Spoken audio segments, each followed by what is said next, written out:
Thank you, Edith. Hi again. My name is Rocio Van Nierop, and I'm CEO and co-founder at Latinas in Tech. Welcome to this session that will lay down the facts of what contingent workers are. For many years, our community has been asking about the special circumstances that contingent workers face. I intend to shed light on what exactly a contingent worker is and what it implies to take a job of that kind, and what can companies or governments do. We will defragment what implication the contingent worker status has to the life of Latinas and Latinos for the matter. Many times, young Latinas might be blinded by the idealization of working for fancy large tech companies, and they end up accepting contingent roles without knowing that their opportunities of being hired full-time are little to none. After so many years of hearing our community roar and demand companies to address this issue without success, we decided to step forward and lay down the facts. Our commitment will forever be first and foremost with Latinas that work in tech. Okay, we have heard the term contingent workers, but what does that really entail? A contingent worker works for an organization without being hired as a team member. Contingent workers may provide their services under a contract temporarily or as needed basis. Now, these workers who are not directly employed by the tech company themselves work for an agency or under a contract. They lack benefits, they lack career security, and many other things. Contingent workers can be hired by the hosting company or by an agency. They can be called individual resources, temporary staffing, freelancers, contracted consultants, independent consultants, or agency workers. Contingent workers can be in your company and have very different roles. They can be software developers, IT specialists, web designers, copywriters. They can be in finance and be under account payables, or even a full department can be outsourced by a firm. It doesn't matter the level. It can be your cafeteria staff. It can be engineers.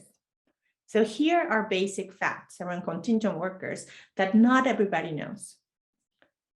So the hosting company cannot promise contingent workers that there will be work for them beyond the current role base or project they were hired for.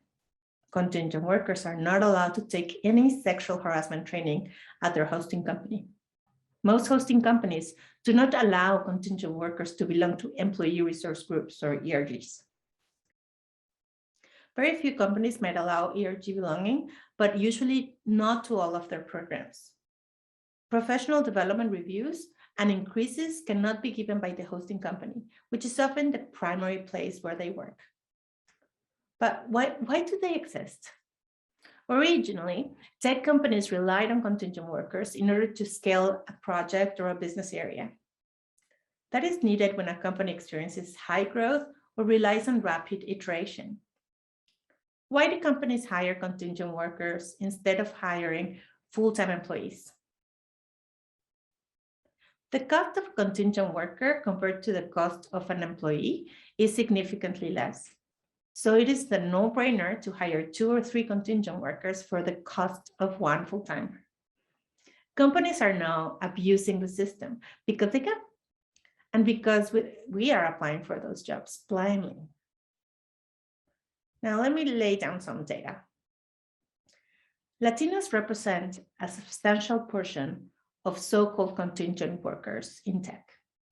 According to our latest research, 12% of Latinas in tech classify themselves as contingent, but the percentage could be much higher due to the misunderstanding of the term. And 8% of Latinas do not have any benefits whatsoever. If we put this in plain numbers, about 2,500 of our Latinas are contingent and cannot access the same benefits as their colleagues, and over 66% of them don't have any benefits at all. Big Tech will not disclose these numbers, but our interaction with hundreds of tech employees has confirmed that the racial split of contingent workers compared to full-time employees is dramatically different. Contingent workers have a much higher representation of Black and Brown people. There are companies that are known to have even 40% of their whole staff as contingent workers. Now let's talk about the issues of layoffs. When companies need to lay off workers, like they did during the pandemic, the first ones to go are contingent workers. Therefore, our community got hit the hardest. Securing a new full-time job somewhere else during that time was and still is very difficult. Now, why do companies protect themselves from litigation? If hosting companies treat contingent workers too much like regular employees, then contingent workers can bring a case that they are misclassified and sue the hosting company where they perform their tasks by claiming they're really employees. There are things that contractors should not get in order to not appear as employees. And what are those things? Basic things like getting a computer, getting an email, getting keys to the office or a fob key, getting business cards, and the list goes on. Those are basic benefits that are really needed for you to perform your work. But there are others that are extremely important, but the company will not give to the contingent worker directly so that they can protect themselves from that liability. What are they? Receiving any sort of training, including sexual harassment training, belonging to an ERG group, altogether or in part, providing performance advice or increases, getting a promise of permanent role, giving benefits like attractive vacation packages or maternity leave, even stock options, healthcare, workers' compensation, and the list goes on and on. Employers often ban contingent workers from anything that makes their job seem as employment to avoid liability. That legally makes total sense.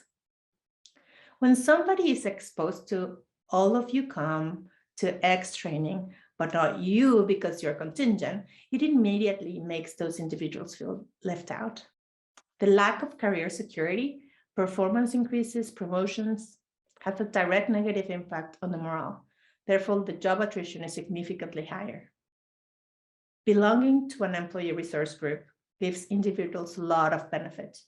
Most importantly, that the individual's concerns and experiences can be heard by upper management and the ERG leadership. Organizations such as Latinas in Tech rely on ERGs to understand the challenges that our community is facing. According to internal company emails and documents reviewed by the New York Times, the gap in so-called benchmark rates between full-time employees and temporary workers doing similar work had widened significantly. Under the disclosure rules, companies must report the numbers of only their full-time employees annually, but we know that those numbers do not fully encompass the size of their workforces. When does it make sense to take a contingent worker position? Well, a contingent worker position really puts a foot in the company. It's really more in the tech industry. It gives you flexibility, and you can have more than one employer at a time. Now, what can be done? There's many things that can be done. Latinas, information is king. And before taking a new flashy job, please take all of this information into account. Read the fine print on any job you're applying to. Companies, I know by working with all of you that you are all trying to do the right thing. And many companies have improved significantly the way they treat their contingent workers. Thank you for that. I want to lay down those things so that more and more companies strive to improve the situation. Some companies allow contingent workers to belong to ERG groups.